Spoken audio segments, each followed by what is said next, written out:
सोमवार दिन जिला प्रशासन पक्षर पूर्वाह्न परिब्लक कार्यालय जिलापाल चक्रवर्ती सिंह राठौर एवं आरक्षी अधीक्षक विनीत अग्रवाल द्वारा ब्लॉक स्तरीय मिलित अभियोग शुणाणी अनुष्ठित हो जाइछि।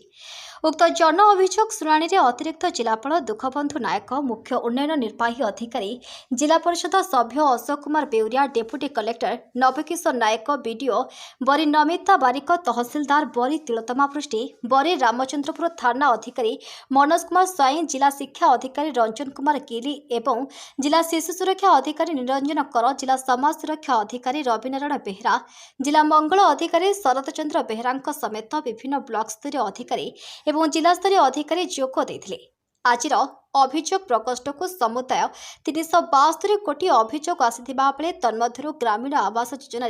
218, भत्ता संबंधी 31 कोटी, राशन कार्ड 49 कोटी एवं स्वास्थ्य संबंधी 9 कोटी, अन्य 46 कोटी अभियोग रहिथिबा बेले जिलापाल तथा जिला मजिस्ट्रेट एवं आरक्षी अधीक्षक 19 कोटी अभियोगर तत्काल समाधान करिथिबा प्रशासन तरफरु जणा जायछि। जाजपुरରୁ मातृप्रसाद महांती रिपोर्ट।